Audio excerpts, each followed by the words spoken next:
right. In this video, I'm going to share with you how we will start our panel for our mini pumpkin. And in our last video, we learned how to make a chain stitch. So if you have not seen that video yet, I encourage you to go watch that one, but we'll do one fairly quickly. Remember learning how to hold your hook. I hope my glove doesn't get in the way, but um, you'll find a way that feels comfortable for you holding it. And then you're going to make a slip stitch, which we showed in an earlier video. And you're going to yarn over and pull through. Yarn over and pull through. Yarn over and pull through. So that you're going to start your chain. Let's get a few more so you can see it. We're going to pretend that this pattern called for 10 stitches. So right now you can see, let's see if we can focus in. Sometimes my thing allows, I have to get close to get, and then get further away. There we go. So you can see your little V's, and you can see I'm not getting them too tight. You can see 1, 2, 3, 4, 5, 6, 7, 8, 9, 10. So I've made 10 V stitches or 10 chains. And you'll know that's considered the front of the chain. And then if you look at the back, you'll have this little loop. You'll have this little ridge. You can't see it very well on the video, but it's almost like there's a little bump on each of the V's. So we want to be looking at the V's, and you're going to keep that fairly flat and use your thumb and your finger to kind of make sure you're keeping that together. So you've created your chain, and we're going to do what we call a foundation. Let me double check. 1, 2. Okay, I got it. All right. So you're going to, many patterns ask you if the panel or, the piece of you're working on requires 10 stitches across. It's going to ask you to do one more for 11. The reason for that is that when we turn back and we're going to start crocheting into this chain row, we're going to actually be building it up, and this first stitch is going to count as our first stitch in our new row because it's going to wrap up and around. So that's going to be our first stitch. So we're not going to stitch back into that stitch. We're actually going to come into the next stitch. So you're going to look at your little V. I'm losing my light. I thought it'd be nice to do this outside, but now I'm second guessing. So you're going to push it into the V. You should have one loop. You should have your original loop, and then you should have one loop over your hook. And then just like the chain, you're going to yarn over. Some people just say grab the yarn. In the books and all, you'll see it say yarn over. Pull through that loop, and then yarn over and pull through the loop. Pull through both loops, and that's your first single crochet. All right. For beginner crocheters, I find the hardest thing for the foundation row, we call this the foundation row, is the holding, that, getting it started and really managing your chain and your beginning row. I find that it's pretty easy if you use your second finger and your thumb to kind of maintain the chain as you start to work through the top. So kind of holding it in place while you work through that. And it takes a little practice. So you're going to stick it through the next V, which is actually the third. Pull it through, turn over, pull through. Let's get that a little closer. You're going to find the next V, stick it through. You should only have one loop over. So you're going to yarn over, pull it through one, yarn over, pull it through 2. When you hold it steady here at the bottom too, it keeps it from twisting around and all, which makes it easier for you as you're starting to manage. So you go into the next V, make sure it's the next V, because the biggest mistake I see beginners make too is missing that next stitch and actually going to the next stitch. And then you'll end up with, in this case, 9 stitches across instead of 10. Or if you miss too many, you could have 8 stitches across. And then your work starts to decrease. So you don't want to do that. You want a nice, you want your borders to be even. So you keeping 10 each time. So we're going to go into the next V. And I kind of put my finger here too, that finger that's holding, and you push against it. And if you haven't done your chain stitches too tight, you should not have trouble going into the V.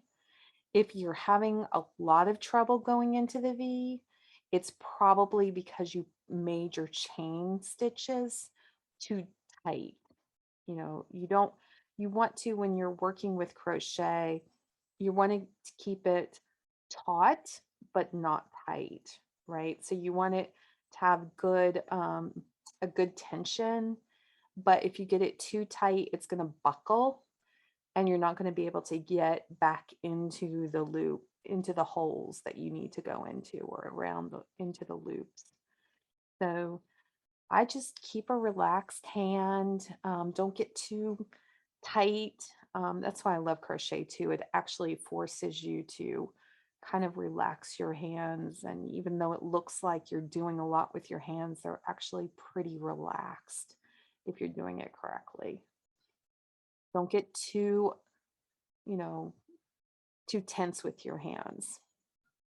And then you're going to Now at the end, I do find people wonder, okay, is that another V? Well, you'd know if you count your stitches. So go back, especially when you're beginning crocheting, always count your stitches. 1V, 2V, 3V, 4V, 5, 6, 7, 8, 9. So I know that there's one more. And if I pull it a little bit, I can see that it's a little tight, but there's one more in there that I need to get. I just pulled it a little tight when I started. 10. So I have 10 stitches across. All right. So you can see a V again. So this is called your foundation row. Most patterns will start row 1 after that. Some will count this as your row 1. You just have to read and see how your pattern. I think we have a foundation row on this pattern. Then you're going to chain 1. That's going to be your 11th stitch. And what do we know about that stitch? We know it's going to be our first stitch to the next row. So we're not going to have 11 on this row. We're actually going to pull it. We're going to turn our work. So if we were going this way, now we're just going to keep your yarn and everything where it is and just flip it over. So now you're going back this way. All right. So you can see you've got to look up on the top to see the V. All right, so you got it back in the back. And for this pattern, we're going to single crochet in the back loop only. So it's called Back Loop Single Crochet. And we're not going to go into the first V that we made. That's the 11th one. We're going to go into the next one. So not the stitch we just made, but the next stitch. You can see the V right there. See the V right there. We're going to go, this is the front loop and this is the back loop, the V. So you're going to actually, almost like the chain stitch, you're going to stick it into that V, into the back loop of the V. To the back of the V. And there should only be one loop. Yarn over or grab the yarn, pull it through 1, grab the yarn, pull it through 2. That's one stitch, and you can see that stitch is there. Now, you might have to you might have to twist it a little so you can see that V.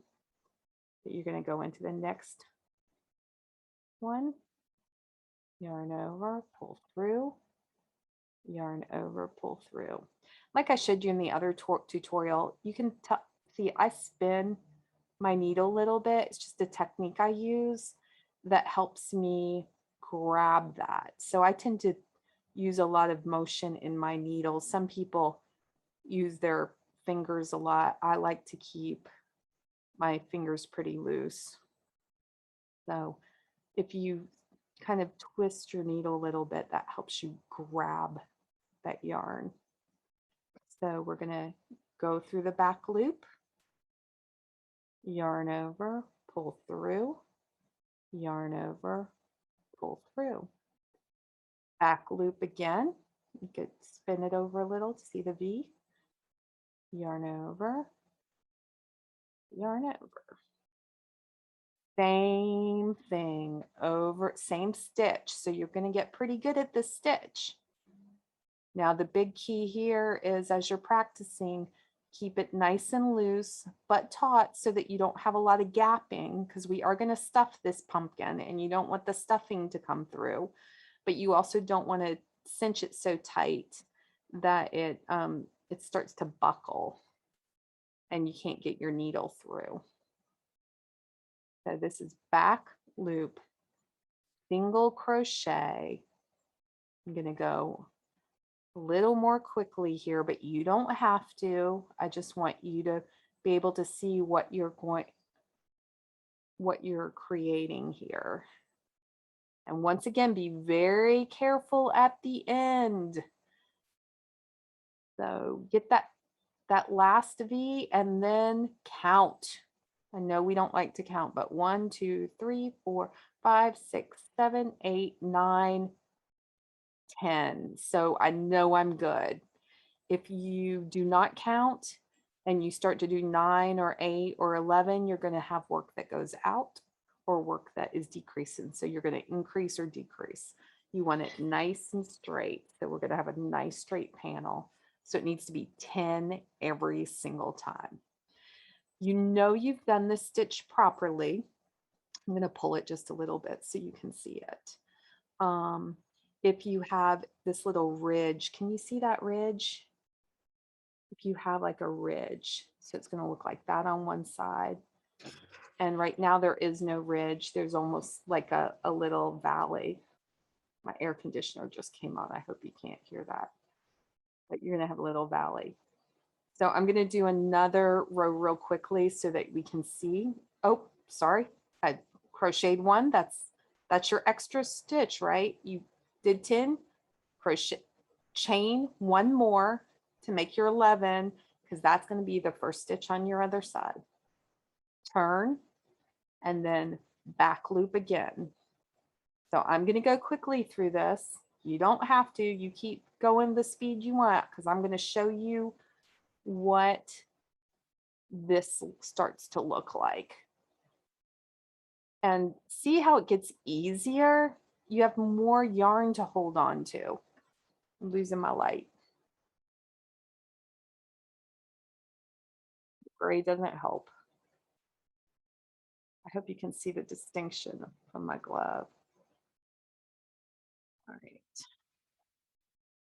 One more.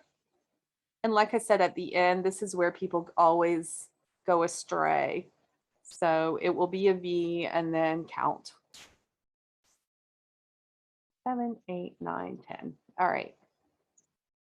One more, and I'm going to show you what it looks. I did my extra one, turned, and then I'm going to go really quickly now, I think, if I don't get hung up. And you're going to keep doing this, honestly, back and forth until you have a panel. That's going to be the first part of your project. And I love this project because it really gives you the opportunity to practice a stitch very consistently, and you really get good at keeping your stitches consistent. So, all right, so in this pattern, there's not really a right side or wrong side. You can determine that when you get your panel made, but you can see, you know, you've done it correctly if you have this little ridge. You can kind of start to see how there's a ridge, and then if you turn it over, there's going to be a ridge on this side too. Okay. So when you get done, you'll determine how many sections you want, how you want your pumpkin to look by if you stitch it up with this on the outside or you stitch it up with that on the outside. It's really, there's no right side, wrong side to this one.